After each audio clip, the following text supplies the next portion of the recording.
All right, let's break it down. Let's figure this out. What are we figuring out? I was just kidding. After screening. Okay, let's hear your thoughts. No, One by one. but thank you for giving us this wonderful closing film. Oh, thank you. What a treat, honestly, what a treat. Can I start by asking you, Bradley and Will, to just talk about how this came about? I understand this was inspired by the life of a comedian named John Bishop. Could you say a bit about why you decided to turn it into a film and how you, Bradley, came to be its director? Yeah, I mean, I had the chance to meet John Bishop truly by chance about 7-8 years ago, and he told me the story of how he became a stand-up, which was not dissimilar from the story that we told in that part of it. And I always just found it really compelling the way that he talked about how stand-up helped him get through a very difficult time in his life and what it did for him as a person at that age, and what it could do, the power of that. And Bradley and I started talking, and he responded to the same thing that I did. And that's truly how it really came about. Yeah, yeah, and I just love the bones of it. You know, this guy walks into a bar, he doesn't want to pay the cover, and then they say, oh, wait, put your name down. He's like, okay, whatever. And he goes in, and they call his name, he gets up there, and he just starts talking about his divorce, and people start laughing. And this is all the true part. And then he kept going back, and he had just split from his wife, and then his wife happened to come in one night into the pub that he was doing an open mic at with her friends, and then they got back together, and now he sells out the O2 Arena, and he's John Bishop. And that's true, and he's from Liverpool, hence the Liverpool shout out. Yeah, what a great, like, I know. what an awesome fuselage to then be able to, I love planes. Anyway, sorry. Can we talk about airplanes? Yeah. Yeah. And he did stand up the first time he got on stage, and not knowing that. But the first time he got on stage, he actually said, and he was quite bewildered, and he said, "I think I'm getting a divorce." And so that for us was such a great, honest kicking off point. And then the idea of Will, the first time he told me, I thought of that image of him when he was just talking to me about it. Just him, the image that you see up there, and I talked to him about that. And then I just kept thinking about it. I couldn't get it out of my head, and I thought, oh, maybe I could direct this. And I thought, what if it's more of a story about a relationship? And then thinking about New York, what if we place it in New York and just my connection to New York and so many of all of our connections to New York? And then it just kept building off of that, And then I was at my daughter's assembly, and I was seeing the Chinese Lunar New Year presentation, and the parents on their phones, and I was like, that's Alex. Look at this amazing thing that's happening. And you know who you are, parents, they're from St. Luke's. Who are here. Bradley sent me videos. Peggy Chen. Shout out to Peggy Chen. Bradley sent videos of the Chinese lions dancing, and I was like, what the fuck is this? And then it took a while to explain. Which is life there, and he's not even seeing it. And it just kept building and building, and and then this idea of like who could be with him, who could serve, and what kind of character. And Laura, and I talked with Laura about everything, and then I thought, oh, would you ever think about this? And then it was just about creating a character that could be, something worthy of her. And then this idea of somebody who's already been to Everest and coming down as somebody who didn't even know they could summit or even try to reach a peak of something that they could want to fulfill in themselves. I thought that's an interesting dynamic. And it just all built over. And then you get people start coming aboard, and then they tell you just by their sheer presence what they can offer to the character. So Laura and Bradley, you'd known each other for some time, but had never worked together, right? Yeah. It feels like we have, yeah. But yes, no, that's why it was so special. I mean, incredibly special to be able to do this, to be able to sit there just now. Every moment of this is really pretty incredible. To be able to do this in a city you love, with people you love, and all of us bring our own selves to this story. It was very special. Laura, I'd love to hear it from your perspective, like hearing about this project and getting involved. Well, just Bradley's unbelievable, as we can all speak to, generosity to invite us in to discover the story together, to create these characters and this journey together, and literally holding the camera and being next to us, with us. As you said earlier, talking about being one organism. We were just living and breathing this story as one being, as one team, and that's the entire crew, many of whom are here, and the most amazing crew, and cast. And that was just such an incredible gift. And as Bradley has spoken to, like, to know someone, to know everything about each other, and to, you know, find our way to these characters together, and to, you know, be invited into this journey by Bradley with he and Will was an unparalleled, extraordinary experience. Yeah, really, like one of the great gifts. We just give a little shout out to the kids right here. Boys, you want to stand up? Yes!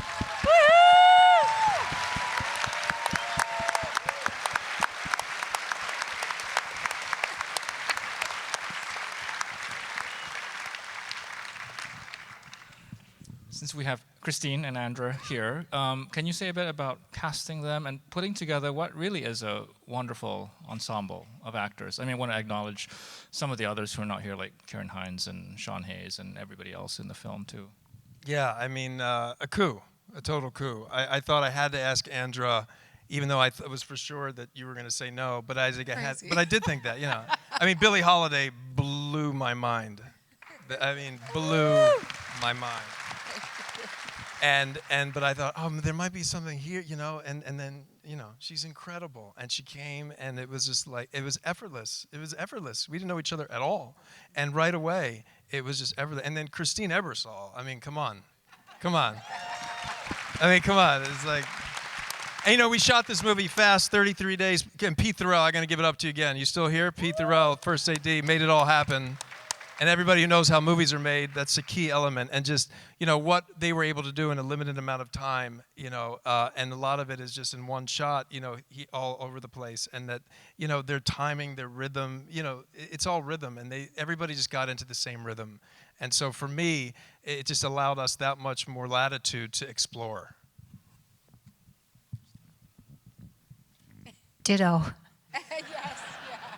No, it was such an extraordinary experience for me because, like what Laura was saying, Bradley really set the tone.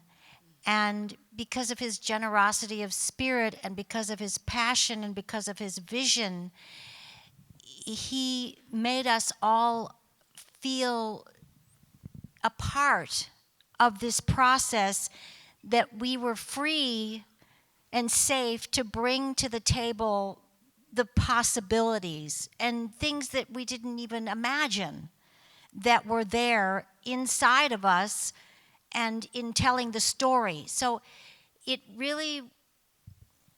is unparalleled, what you said. I've never experienced anything like this anywhere. So it was such a blessing, and I'm very grateful.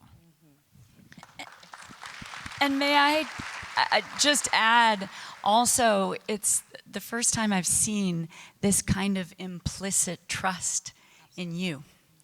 That every day you gave us the belief that we're not there to tell anyone anything.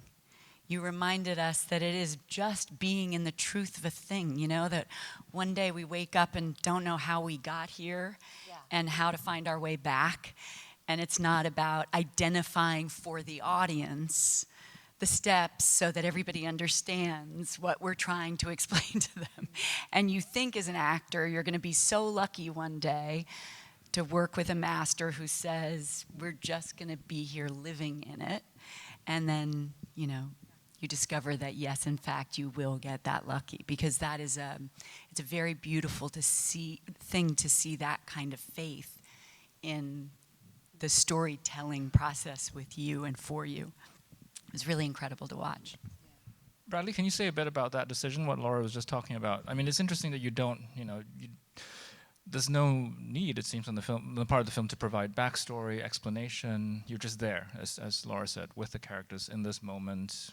There doesn't seem to be a need to explain to us why this happened. Well, I mean, it's, you know, it's like the first scene, why today, why now, you know, when you're writing, why, you know, and it's why today, why now, the day of the breakup. You know, so you hear, and hopefully you're leaning in, because it's perplexing, the tenor of the way it's talked about, We should just call this thing, right? Yeah, you're probably right.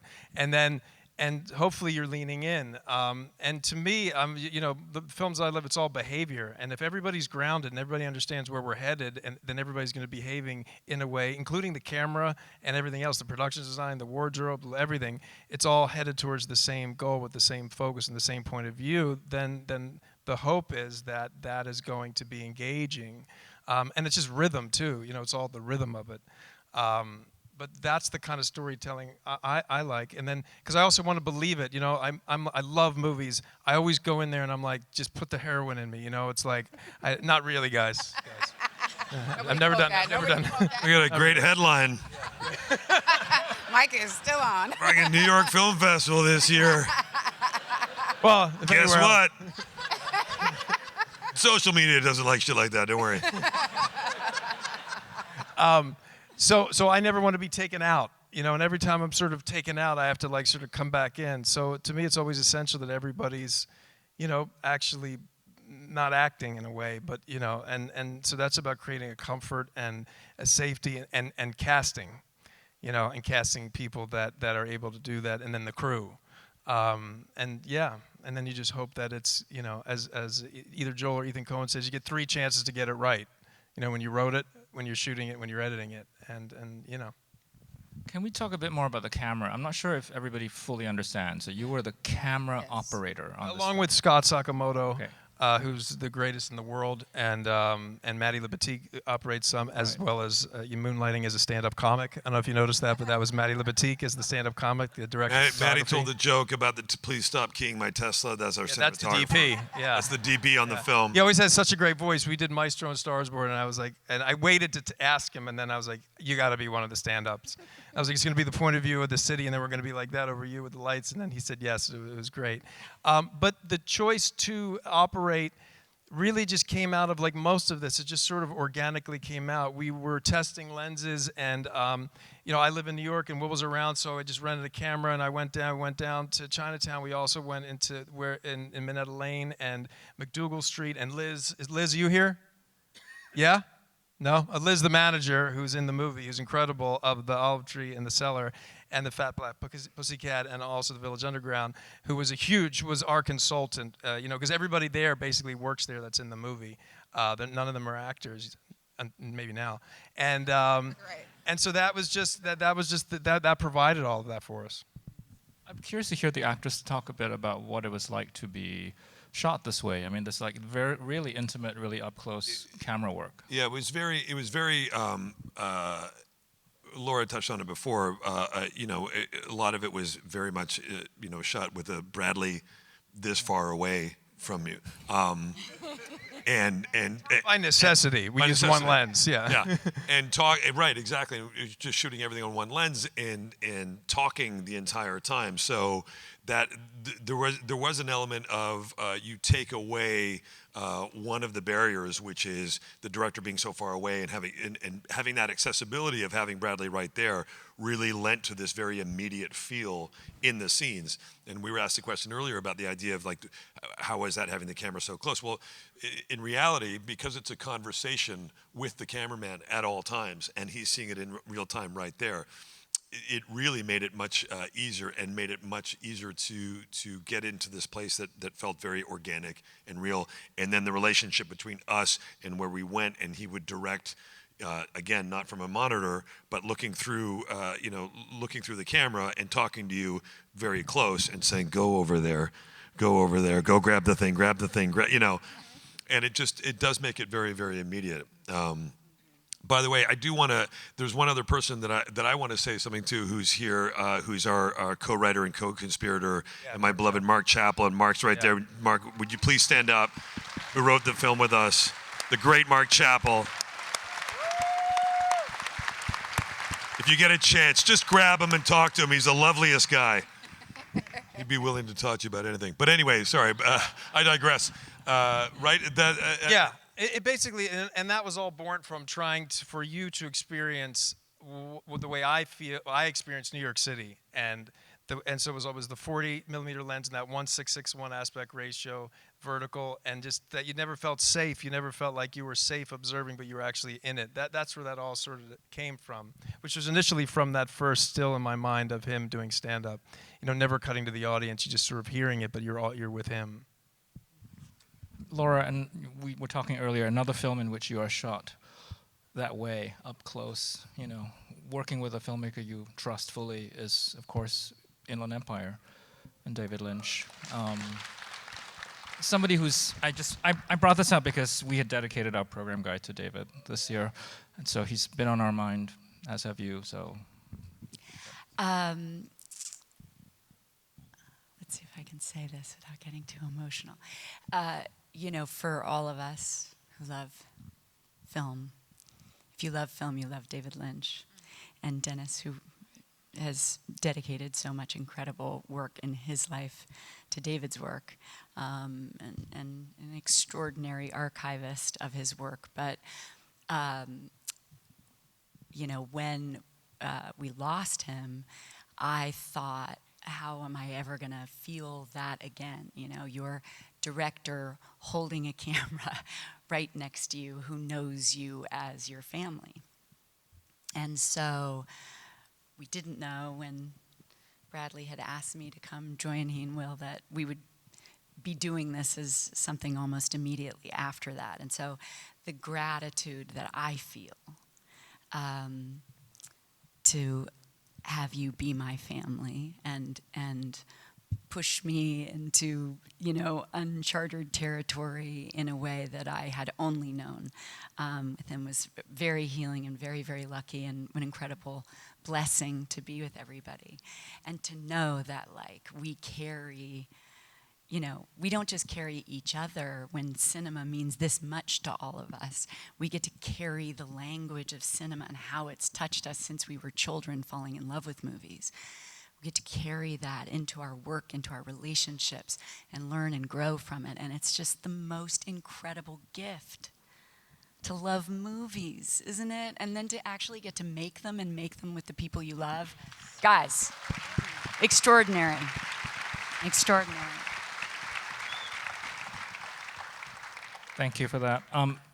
I think we almost have to wrap up. It's Gwen's last night, so I don't want to piss her off too much. But I do have to ask one more question, which is I want to ask Bradley and Will about, was it a challenge to write and perform a character who's less funny than you? First of all, thank you. I'll take any kind of compliment, backhanded.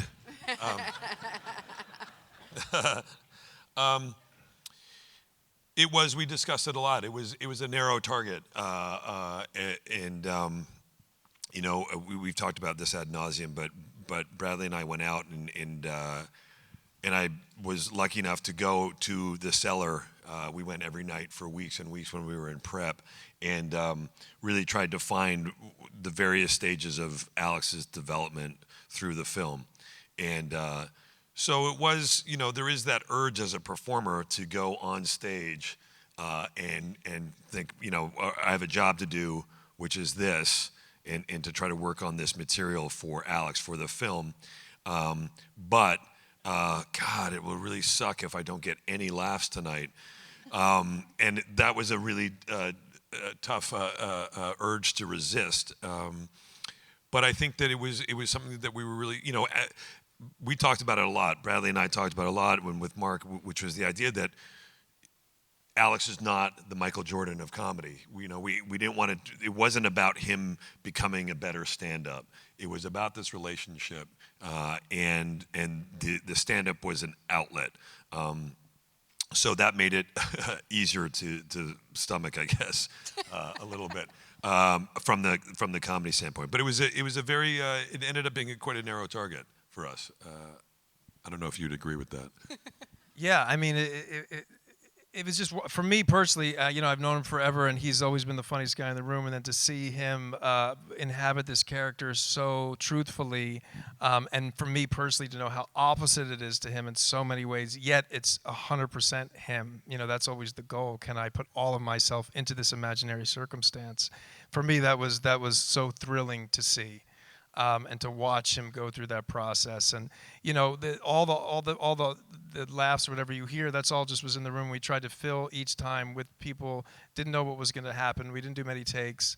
You know, and the thing that I was always left with was that last set he does, or the penultimate. You see a little bit of the last one when he does the vampire set, and that was to watch Will, my friend, really be that naked on stage was very, very moving, very moving. You know, it's just beautiful to see your friends, you know, do something extraordinary.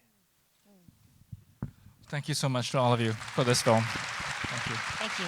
Thank you. Thank you. Thanks so much, guys. Thank you, everyone. Thanks, everyone. Thank you, Dennis.